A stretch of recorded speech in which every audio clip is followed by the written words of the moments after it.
दोस्तों नमस्कार। मैं सुजय प्रकाश उपाध्याय हूँ। मैं एक ज्योतिषी हूँ और आपकी स्क्रीन पे जो कुंडली दिख रही है वह कुंडली है स्वर्गीय राजीव गांधी की, भारत के भूतपूर्व प्रधानमंत्री की। इनकी कुंडली की आज हम चर्चा करेंगे। इनकी कुंडली आपको दिख रही होगी। यह सिंह लग्न की कुंडली है और लग्न में ही कई ग्रह बैठे हैं। लग्न में ही सूर्य बैठा है, लग्न में ही चंद्र बैठा है, लग्न में ही बृहस्पति है, लग्न में ही बुध है, लग्न में ही शुक्र है और 12वें भाव में राहु है, 11वें भाव में मिथुन का शनि है और केतु जो है वो 6ठे भाव में है, मंगल दूसरे भाव में कन्या राशि में है। इनकी कुंडली की चर्चा इस दृष्टि से बहुत महत्वपूर्ण है कि यह एक अनोखी, विलक्षण और विचित्र तरह की कुंडली है। जब भी एक भाव में बहुत सारे ग्रह हो जाते हैं, वैचित्र साथ साथ सामने आ जाता है। खास करके सिंह राशि में बहुत सारे ग्रह बहुत अच्छे योग भी पैदा करते हैं और बहुत खराब योग भी पैदा करते हैं। हम इन सब की चर्चा आगे करेंगे। यह कुंडली महत्वपूर्ण इस दृष्टि से भी है कि 40-45 वर्षों तक इस धरा पर रहकर कुछ वैसे कारनामे को कर जाना, देश के लिए मर मिटना, न चाहते हुए भी भारतीय राजनीति में सक्रिय होना, भारत का प्रधानमंत्री बनना, और यह सब भाग्य का खेल दिखता है।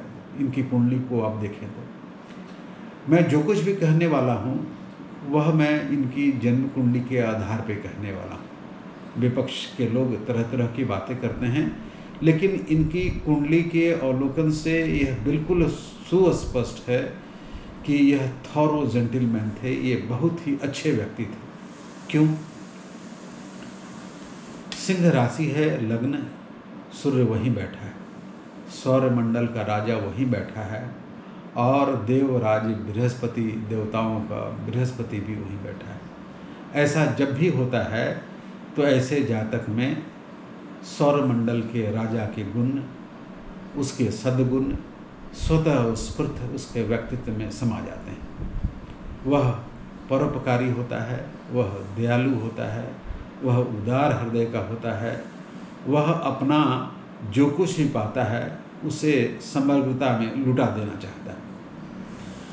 ऐसा मैं नहीं कह रहा, ऐसा हमारे ऋषि मुनि कह रहे हैं, जिन्होंने साधना से और तप से जो सूत्र समझ पाए थे ब्रह्मांड के, उसके उन्होंने जो अंकित किए हैं उसमें यह अंकित है। और मैं हर बार जब भी सिंह राशि पर बृहस्पति की दृष्टि पड़ती है तो मैं बात सब के लिए कहता हूँ, इनके लिए भी कह रहा हूँ। ऐसा व्यक्ति जिस तरह से सूर्य अपनी स्वास्थ्यकारी, अपनी विलक्षण रश्मियाँ बिना भेदभाव के जड़ चेतन सबको, पूरे प्राणी जगत को पहुँचाता है, वैसा ही यह व्यक्ति भी होता है।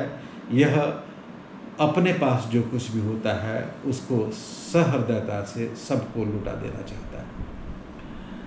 इनकी कुंडली में कई विलक्षण बातें हैं। पहले अच्छी चीज़ों की हम बात करें, एक महाभाग्य योग है। मैंने पुरुषों के लिए महाभाग्य योग अलग और महिलाओं के लिए महाभाग्य की अलग चर्चा मैंने की है।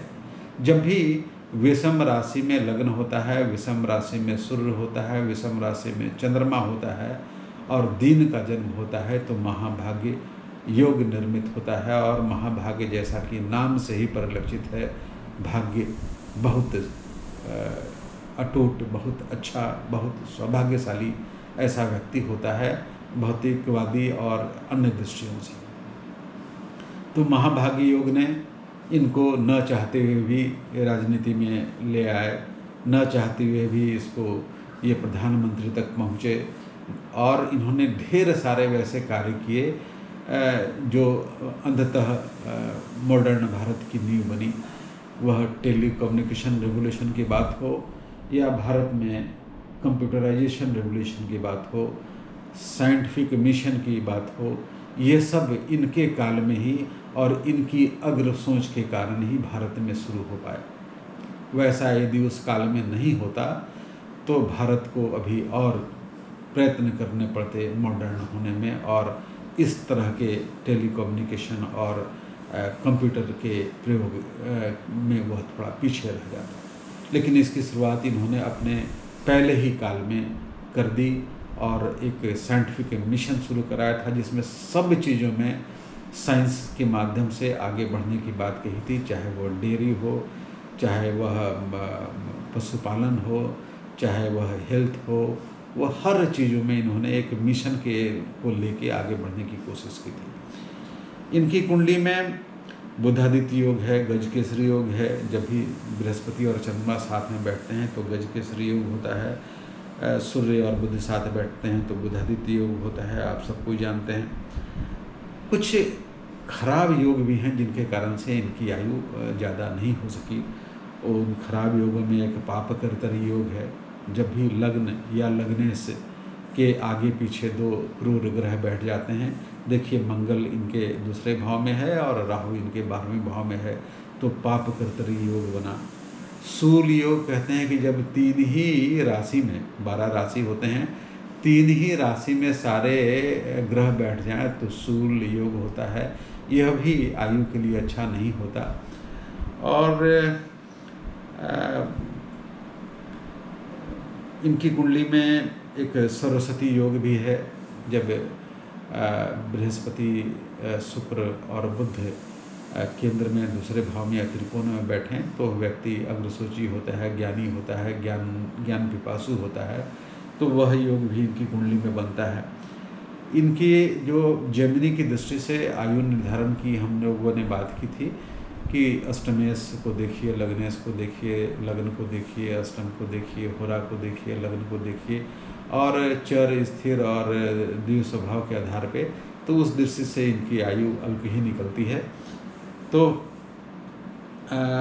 इनकी कुंडली की बात करें तो ये इनका जो मंगल की महादशा ये 27/2/1974 से शुरू हुई, ये 27/2/1981 तक चली। इनके छोटे भाई का देहांत हुआ और इन्हें उत्प्रेरित किया गया कि भाई अब पॉलिटिक्स में आ जाइए। इनकी माँ ने, इनके सदगुरुओं ने इन्हें सलाह दी कि देश के लिए, समाज के लिए कुछ कर गुजरने के लिए आप को आना है। आप अपने लिए नहीं आ रहे, आप देश के लिए और समाज के लिए आ रहे हैं। अंततः इन्होंने स्वीकार किया। फिर राहु जैसा करवाता है 12वें भाव में, किसी के अवसान से भाग्योदय करवाता है। इनकी माता का निधन हुआ और फिर इन्हें उस कारण से माता का प्रभाव और उनके निधन के कारण ये देश के प्रधानमंत्री बन गए। और प्रधानमंत्री बन गए तो अपने इस काल में उन्होंने कई मौलिक कार्य किए, जैसा मैंने बताया, कंप्यूटर भारतवर्ष में आना, टेलीकम्युनिकेशन का रेवोल्यूशन होना और साइंटिफिक मिशन के तौर पे कई आयाम, कई क्षेत्रों में साइंटिफिक पहलुओं पर काम किया जाना इनके काल में हुआ। कई ऐसे कार्य इन्होंने किए, लेकिन अंततः बहुत कम आयु में, जब राहु में केतु की अंतर्दशा थी तो जो 1991 से 1992 तक चलने वाली थी, उसमें इनका निधन हो गया। राहु 12वें भाव में है और केतु देखिए 6ठे भाव में है, रोग के भाव में, दुर्घटना के भाव में, एक्सीडेंट्स के भाव में। तो कितना भीषण और लोमहर्षक एक्सीडेंट हुआ था इनका। इनकी बात करें इनके 7म हाउस की, इनके वैवाहिक जीवन की, तो शनि के कारण विदेशी महिला से इन्होंने विवाह जरूर किया, लेकिन इनका विवाह नवांश को देखने पर भी बहुत सफल वैवाहिक जीवन कहा जा सकता है। दाम्पत्य जीवन इनका बहुत ही अच्छा रहा।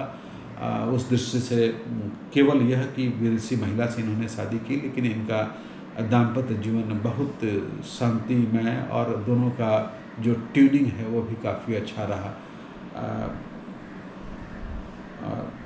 इनकी कुंडली का जो सबसे प्रमुख पहलू है वह लग्न, और लग्न पर पड़ने वाले ढेर सारे ग्रह, उनसे बनने वाले कुछ अच्छे योग, कुछ खराब योग, जिसकी चर्चा हमने की। यह व्यक्ति कम उम्र में ही देश का प्रधानमंत्री बनके देश के लिए शहीद हो गए और देश के लिए कुछ मौलिक कार्य करके गए, जिसके लिए इनको सदा याद रखा जाएगा। यह रही बात हमारे स्वर्गीय प्रधानमंत्री, भूतपूर्व प्रधानमंत्री राजीव गांधी की। आपको मेरा यह वीडियो कैसा लगता है? यदि अच्छा लगता है तो आप इसे लाइक कीजिए, सब्सक्राइब कीजिए और शेयर कीजिए। आपका नमन है, आपको नमस्कार है, आपको प्रणाम है।